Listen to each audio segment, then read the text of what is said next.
All right, good morning. We have a frosty morning in Northeast Pennsylvania shortly after Thanksgiving, and we're right in the middle of selling Christmas trees. So I'd like to explain to everybody kind of where a Christmas tree comes from, how it gets started, and the process it goes to ending up in your house decorated beautifully. I'm sure most people have seen the pine cones that fall off of your Christmas trees. They are very unique and specific to certain species.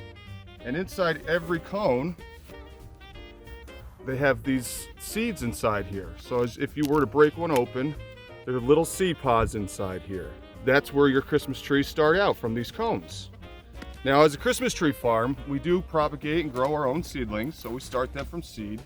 We put them in these small seed beds because they're tender and small and they need some protection. So we like to keep the sun off of them with the shade cloth, and we have to water them and fertilize them regularly. These seedlings right here have been planted this spring, and they are approximately 3 inches tall. just little guys. So you try to keep the heavy weeds out. You do leave some of your legumes get in there just to try to help protect some of your soil.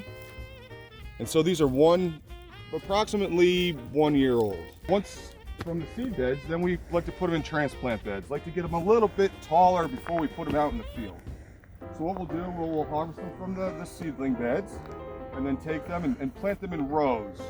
Pretty tight, but enough to give them some room so they can establish that root system. Like doing any farming, certain plants only grow in certain spots no matter how hard you try. If it's too wet, Christmas trees do not like to grow. They prefer a rocky, more dry, sandy soil. So once we get them to a certain height, which is in these transplant beds approximately 2 years, once we go from the transplant beds, then they need to go out in the field for them to grow. They need a lot more room in the field. That way they can get to that perfect size for your perfect tree. So what we do, we space them out approximately every 5 feet and plant them in rows approximately 6 feet apart. And we'll mass plant these with a tractor and a planter and go through and get them in the ground, get them stomped in, and allow them to grow. Now, it does take some time to grow a Christmas tree. It's not like a lot of your crops, your forage crops that'll grow in 1 year. It takes approximately 7 years from field to your house. Well, we just saw some first-year seedlings in the fields here. I'd like to show you some. These are third-year seedlings in the field. So you notice a little bit taller height, some more branches for people to decorate. They're a little larger size. They're really putting on some nice root growth, and once they establish that root growth, then they're going to be able to put on more and more branches. Now this is when we start trimming them. We have just seen some of the smaller trees, and now we're moving on to their bigger brothers and sisters. These trees are just about ready for market, and again, more mowing, more trimming. Our typical trimming, again, you want to just kind of keep that shape going. Anything that kind of sticks out of your plane is what you want to trim off. And then you just finish taking a little bit off the top there. Now this tree will be ready for market. Now in harvesting a Christmas tree, again, you want to go underneath the tree and lift up the branches. Make sure you have a semi-straight trunk to them. And then grab your trusty bow saw or hatchet or whatever you may have to cut with. And then you'll get in there and get it cut right down.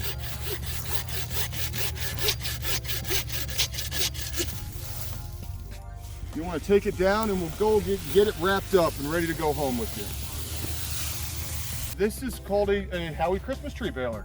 It's one of the few in the industry that actually helps us get the trees packaged and get them tight so that way you can get them in the house easier and be able to protect them so the branches don't break instead of trying to stack them like this. Well, the tree will enter the baler through this portion here. They'll go through the cone portion, which has some spring mechanism to help tighten the branches up.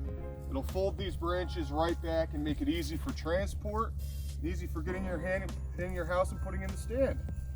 So as it gets fed through this end, we have a winch system that will pull the tree through, and the strings will wrap around it.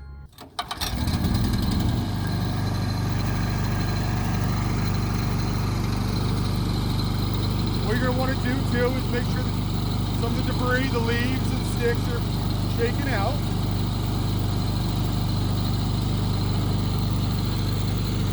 grab the tree in the middle, get it to the pole.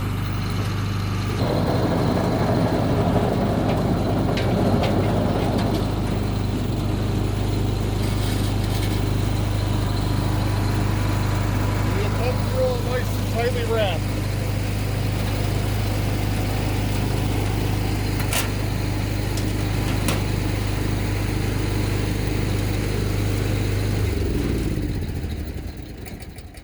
This will make the tree easier for transport and allows us to measure the tree also for resale. Now there are multiple varieties of Christmas trees, just like everybody else. They all have different traits. You have your Douglas fir. The seed source was from the Lincoln Forest out in New Mexico. They seem to grow well in northeast Pennsylvania. They have a little stiffer branch, hold their needles really well, tend to be a bit fuller, have that traditional green to light green to sometimes light blue color. This variety here is the concolor fir, also sometimes known as the white fir. It's going to have a stiffer branch to it. It's going to have a nice full habit. Although compared to the Douglas fir, it does have a longer needle, and you'll notice that it does tend to be a little bit lighter blue. And when branches are broken or the stump is cut, it smells more like a citrus smell. Another variety that we sell on the farm is Fraser fir. This seed source came from Roan Mountain, North Carolina, which is the Fraser fir capital of the United States. The Fraser fir tends to grow a little more spacey, has a shorter needle, a dark green tint on the top, but then as you flip it over, you'll get a nice silver color on the bottom. To bring a little bit of history about the farm and let you know who we are. So I would be third generation, and this is my dad, who's second generation on the farm, so he would have a little bit better handle on prior years than where we're at now.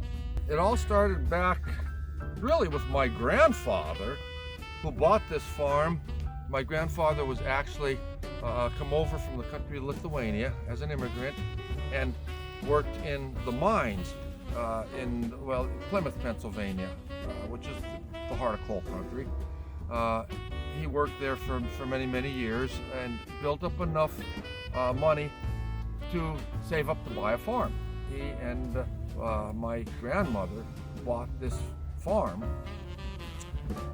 with the intent of dairy farming and produce, which is what they did. They had some cattle, some cows, dairy cows, that they would take and sell their milk. Now that was back then in the days of horse and buggy.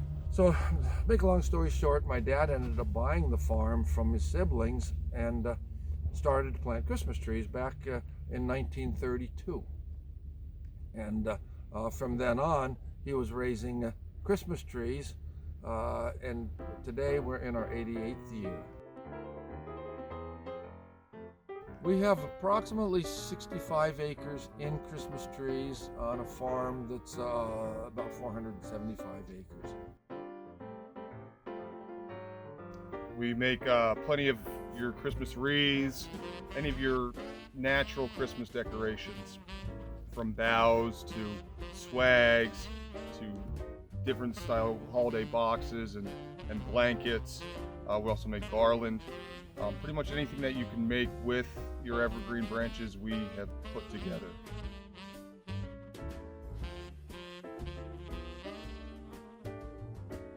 I think the tradition of bringing the family together, going out into nature and finding the perfect tree for you. You'll notice the difference in smells and textures when you get it to the house and set it up. And everyone's different every year. So you get to maybe hang your bulbs or your garlands around in different ways and just have a unique experience every year and be able to share that time with your family. Hey, have a Merry Christmas, enjoy your holidays and spend time with family. Thanks for coming out and spending some time with us, and have a great day.